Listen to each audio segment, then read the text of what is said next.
Matapos puntiryahin ang budget ni Vice President Sara Duterte, lihim at di umano'y bahong itinatago ng kongresistang si Benny Abante, umalingaso na sa publiko.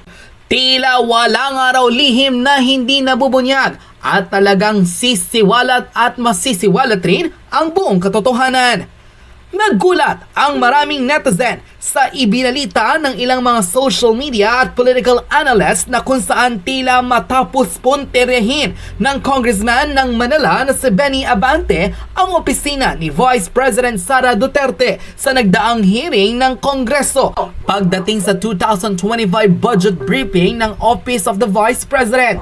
Tila bistado ang kongresista si Benny Abante na tila sangkot di umano sa maanumalyang PDEP scam na nagkakahalaga ng 189 million pesos. Sa naging big revelation ng The Third Floor Studio, tila ilan sa mga articles na nakalap nila sa nasabing website ang kumumpirma na sangkot sa PDEP scam si Benny Abante, kung saan tila di umano'y gumawa ng ilang mga proyektong wala naman raw talagang recipient na nagkakahalaga ng mahigit sa 100 milyong piso.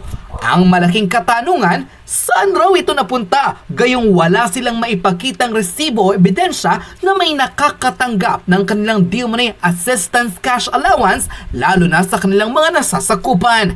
Kung makapagbentang raw di umano ang representative ng Manila na si Benny Abante sa Vice President na si Sara Duterte kung saan hindi siya sinasagot sa naging pagpupulong ng budget briefing ng House of Representatives, tila bakit raw hindi maamin sa publiko ng kongresista na sangkot siya sa PDEP scam? Ano raw ang 189 million pesos na tila questionable hanggang ngayon at tila hindi pa rin daw natatapos at patuloy na dinidinig ng ilang mga nakapagsiwalat ng buong katotohanan at di umano'y lihim ni Benny Abante.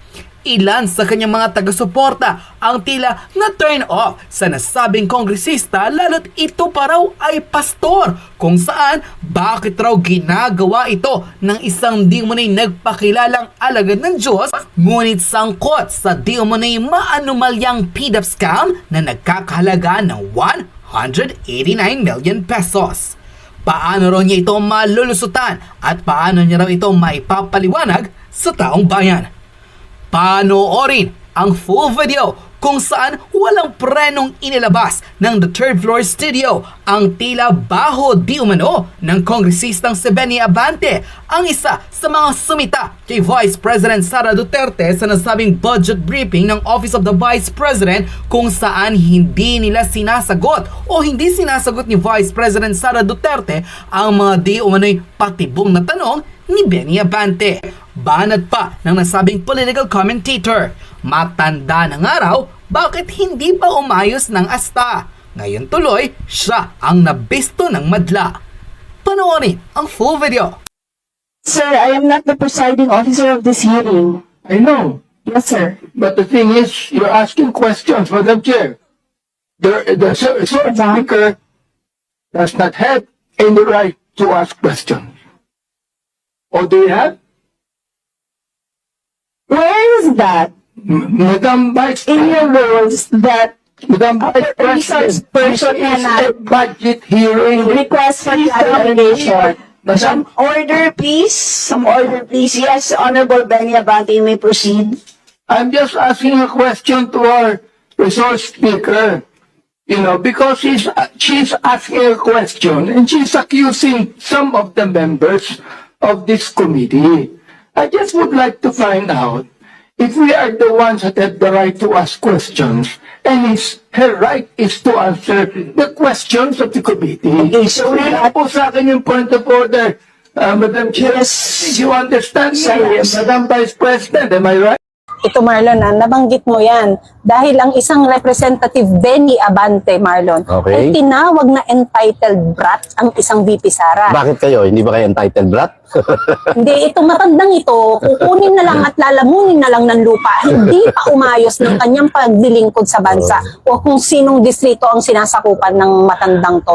Tinawag niya na entitled brat, Marlon. Oh. At lagi nilang kine-question magkano yung million niya na 125. 125. Yung 2023 pa to ah. Oh, sa paghahanap ko ng baho dito sa matandang Benny Abante na to, Marlon, Oh. nakita natin na ito pala ay nasangkot sa PDAF scam Kaya... na 189 million naman ang kinasasangkot. Wow, mas malaking di hamak yan sa 125 na hinahanap mo, Manong. Na ginamit niya, tatang. Na ginamit niya, Marlon, sa mga pagpa-fund ng mga fake NGOs, foundation na owned by his pastor naman. Alam mo ba, yung mga sa halagang yan, Marlon, di ba may nabibigyan ng mga ayuda, ng mga assistance, yung mga pinamigay niyang yon unknown persons and unlocated. So, saan napunta ang pera?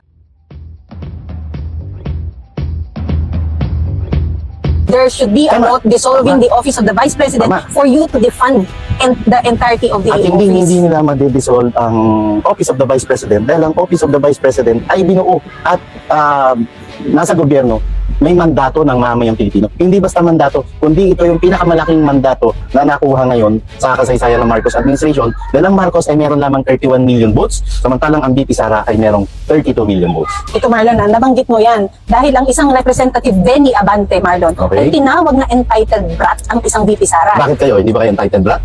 Hindi, itong matandang ito, kukunin na lang at lalamunin na lang ng lupa, hindi pa umayos ng kanyang paglilingkod sa bansa o kung sinong distrito ang sinasakupan ng matandang to. Tinawag niya na entitled brat, Marlon. Oh. At lagi nilang kine-question magkano yung million niya na 125. 125. 2023 pa to Oh, sa paghahanap ko ng baho dito sa matandang Benny Abante na to, Marlon, Oh. nakita natin na ito pala ay nasangkot sa PDAF scam Kaya... na 189 million naman ang kinasasangkot. Wow, mas malaking di hamak yan sa 125 na hinahanap mo, Manong. Na ginamit niya, tatang. Na ginamit niya, Marlon, sa mga pagpa-fund ng mga fake NGOs, foundation na owned by his pastor naman. Alam mo ba, yung mga sa halagang yan, Marlon, di ba may nabibigyan ng mga ayuda, ng mga assistance, yung mga pinamigay niyang yon unknown persons and unlocated. So, saan napunta ang pera? Bakit niya ginastos pero walang recipient? Ako, napaka-ipokrito. Oh, No? 189. Kung magtanong ka, wagas, ikaw naman pala may ganyang issue na hindi maipaliwanag at mas malaki pang hindi yamak. Kung ikukumpara ang 189 million sa 125 million pesos, wala yung di yamak. Yan, ito ay base naman sa isang article na aking nakita online about him. So, how true this is na hanggang ngayon ay hindi pa ito close? Titingnan natin. Hindi lang yan. Itong mga taong to, itong mga buhayan to, may mga acts to grind to.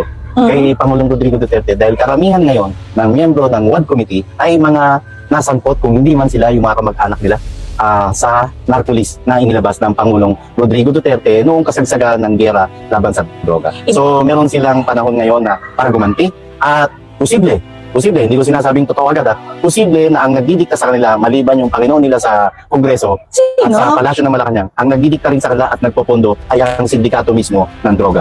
Walang iba kundi ang mafia.